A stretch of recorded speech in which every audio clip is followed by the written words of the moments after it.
ce jour,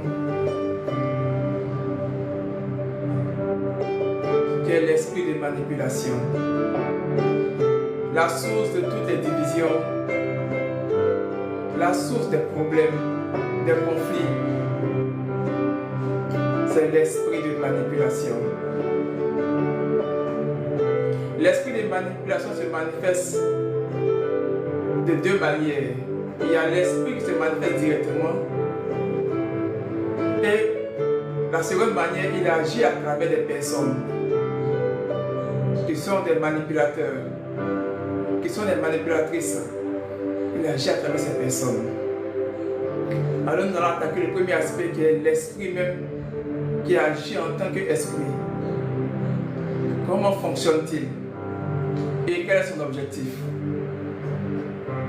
L'esprit de manipulation, c'est celui qui parle à ton esprit, qui parle dans ton oreille.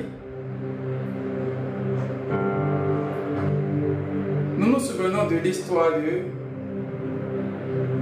Adam et Ève. L'esprit de manipulation est venu parler à Ève.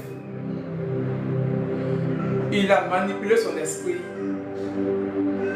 pour qu'elle désobéisse à ce que son mari, Adam, lui a dit, lui a donné comme conseil concernant le jardin.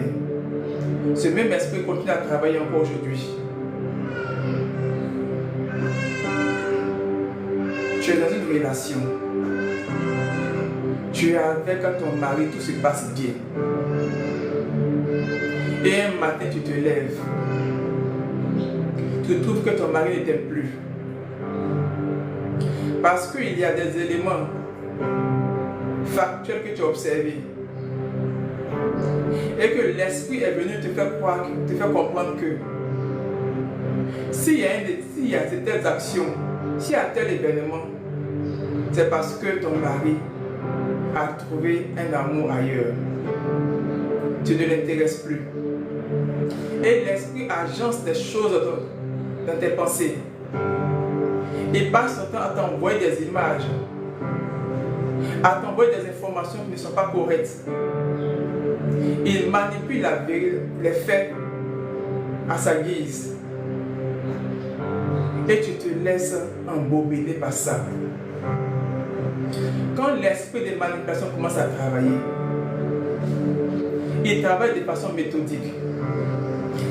Il collecte une suite d'événements qui te balance, qui balance tes pensées.